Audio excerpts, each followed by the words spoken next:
So, Chapter 381 just dropped on our heads. And we hate to say we told you so, but we told you so. The Paramarishi Senani has finally revealed his true colours, and to be quite frank, it couldn't have come at a worse moment in time. Just when it felt like the good guys were building some momentum, that damn Daiba went ahead and screwed it all up. And the worst part is, his ambition might just lead to our protagonist's demise. So enough with the preamble, let's dive straight into the abyss of despair that was Chapter 381 and break down everything that unfolded. Spoiler warning if you haven't read it yet, because there will be a lot of those in this video. A coup at the worst possible moment. The chapter starts off rather decent because for once in her life, Farnese is being complimented for her ability as a protector, not a destroyer. Before reaching Elfhelm, she had a lot of trouble with accepting that she could be useful. Her journey with Guts had revealed to her just how shallow aristocratic authority is in the face of real life. But after defending the Seahorse with her Four Kings formation and being hailed as the guardian angel of that ship, Farnese gained a lot of confidence. So much confidence that she ended up becoming the main character of the Corridor of Dreams mini-arc, where she and Shirka worked together to bring Casca's sanity back. Ever since that experience, Farnese has been doing all the basics at a level that surprises even her mentor. When Griffith showed up at Elfhelm, Shirka was about to get swept up in his OD, but Farnese was the one who anchored her luminous body. She basically took over all of Shirka's magical duties while she was off searching for a solution to their Falcon problem within the deepest layers of the astral world. It was her casting of the Four Kings formation that kept much of the Kushan capital safe, and for once, Serpico's celebration of her achievements isn't met with sheepish dismissal. Heck, Roderick goes out of his way to point out that no one is thanking Farnese,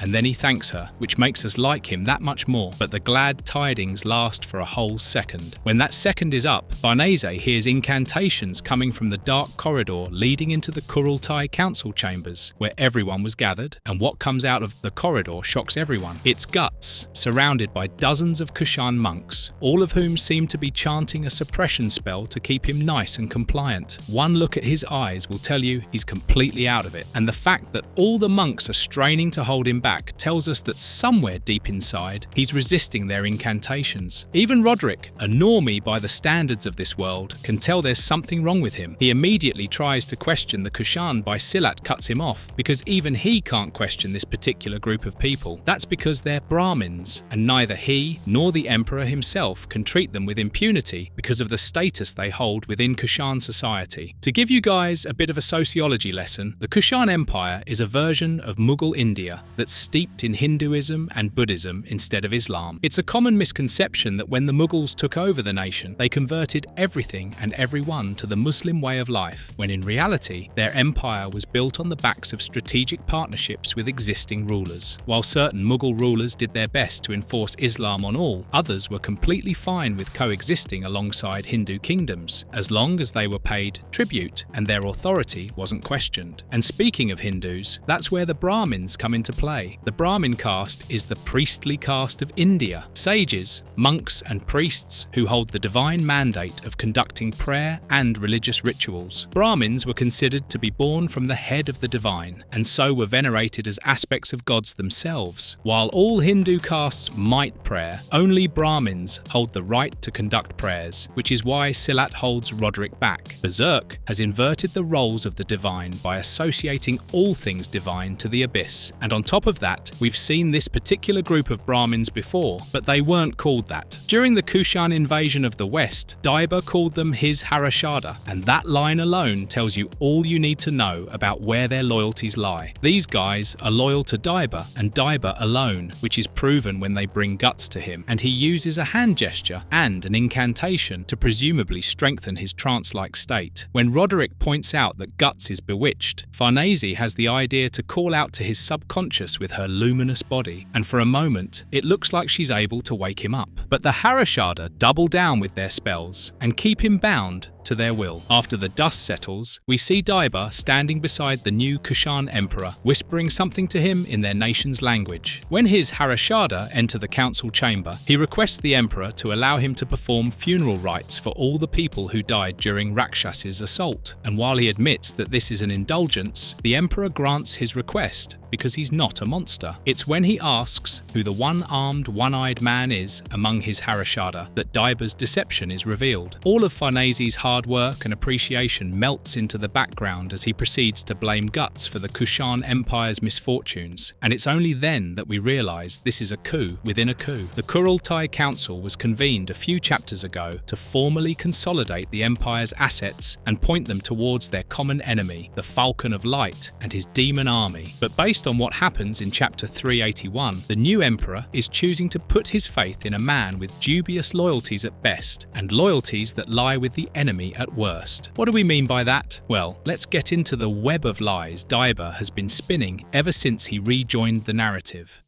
Daiba's web of lies. From the moment Silat figured out that the prophetic beast he had been sent out to tame was Guts in chapter 375, he knew Daiba was planning something of his own. The realization that the black beast arriving on a wooden horse from the west was his old dancing partner hit Silat hard, but what hit him harder was the fact that Daiba was completely normal. He knew what they were looking for, and he chose not to tell Silat about it, despite the fact that he probably also knew he'd faced Guts at one point in his life. After returning to the Kushan capital, Guts is put in a prison cell and Daiba is given command over the Elfhelm refugees. If he were truly thinking about saving the world, his internal dialogue should have been something like, with these magi, I will finally be able to protect mankind. But instead, he thinks about how great it would be to use them. He's particularly interested in Shirka because he's never seen someone as young as her access the dragon path, and even during Rakshas's ambush, Daiba seemed to be working for the good guys. But when it was revealed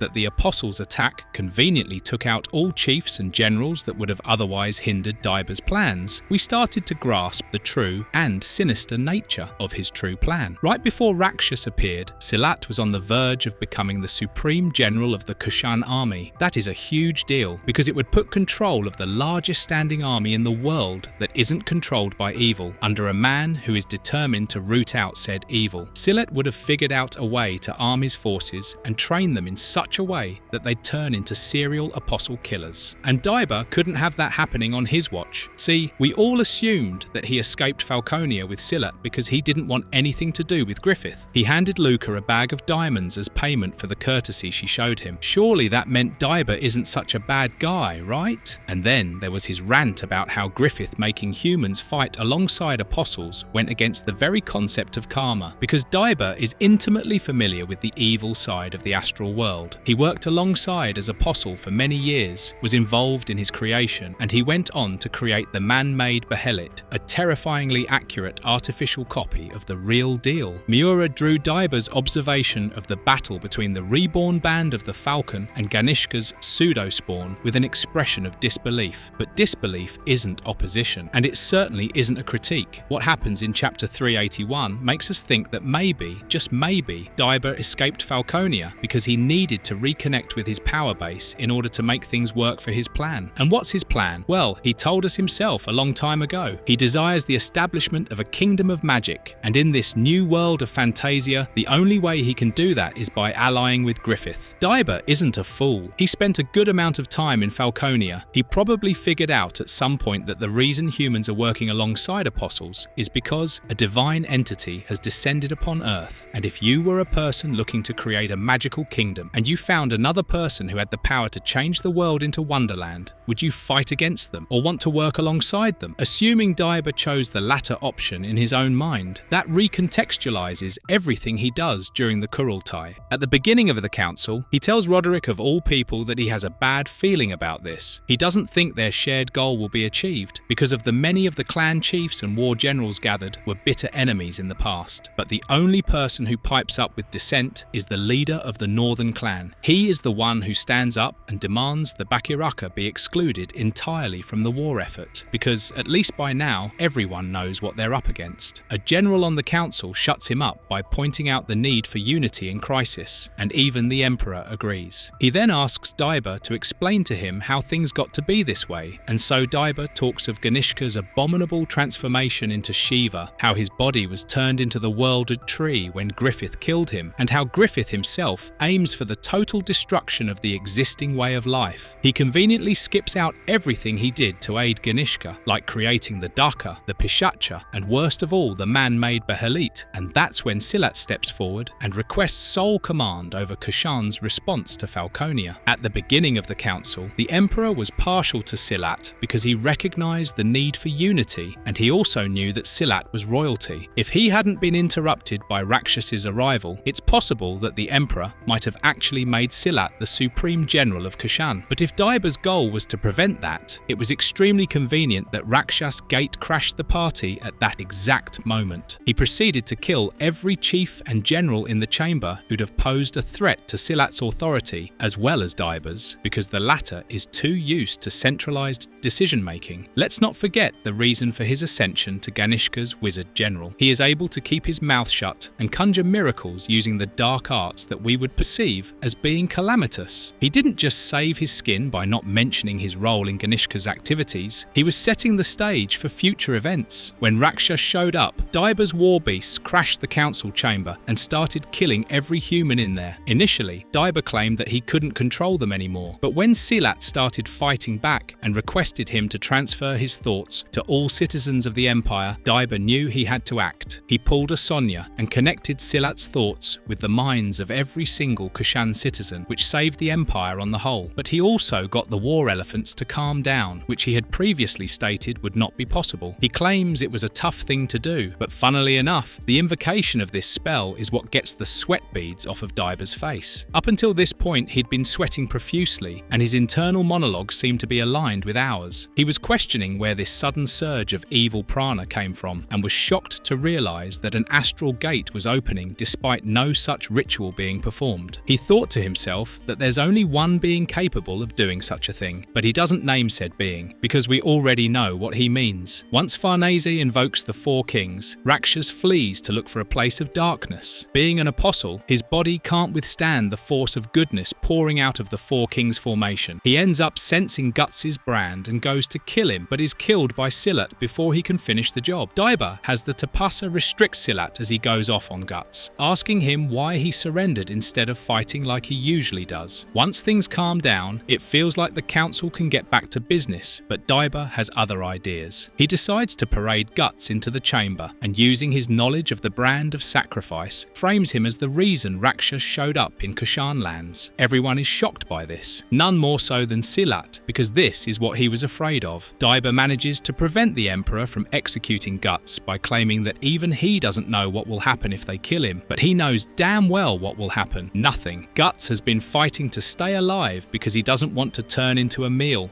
Killing him won't change anything, neither is his brand the cause of Rakshas's appearance. If you recall, Farnese recognized the source of Rakshas's manifestation as coming from the council chamber, not Guts' prison cell, and the former is where he goes, because the four kings are strongest at the root of a problem. So why in the world did Daiba tell everyone that Guts was the cause of the apostle attack? That's because he knows this guy, when he gets back into his senses, will be a big problem for him. Back when Guts met Daiba the first time, he immediately recognized his connection to the apostles and the evil half of the astral world. His brand tingled in a way it only does in the presence of evil, and should we wake up, he won't be as forgiving to Daiba as the rest of his companions have been. He would question the man about everything, and then whatever he's planning would surely fail. Besides, pinning Rakshas's appearance on Guts is the best thing he could have done, because it's looking more and more likely that Daiba was the only who summoned the apostle. Remember, this is a guy who has such in-depth knowledge knowledge of abyssal magic that he was able to recreate a behelit. If he thinks that Griffith has no equal in the world and that he can reach him even in the Kushan capital, then he will ally with Griffith because that's the kind of man Daiba is. Chapter 381 ends with the Kushan Emperor ordering Daiba to chain Guts up in a far-off corner of the world because he doesn't want a repeat of what just happened. But is Daiba going to listen? He is taking Guts to a secluded forest region with dozens of his Harashada constantly chanting mind control hymns. But what he plans to do with him is unclear. Needless to say, it isn't anything good because Daiba knows that his knowledge is esoteric and not even the young master can oppose him on astral matters. Indeed, Silat thinks to himself that the brand could be what attracted all this evil. But then he brings up the caveat of Daiba's honesty. Silat doesn't know how the brand works, so he thinks that Guts has been eliminated as a war asset, but only if what Daiba is saying is the truth. He remembers watching the horror that was the man-made behelit, and it crosses his mind in this chapter. He wonders whether Daiba was lying once again and decides to follow him and Guts with his faithful Tapasa. But he's not the only one hot on their trail.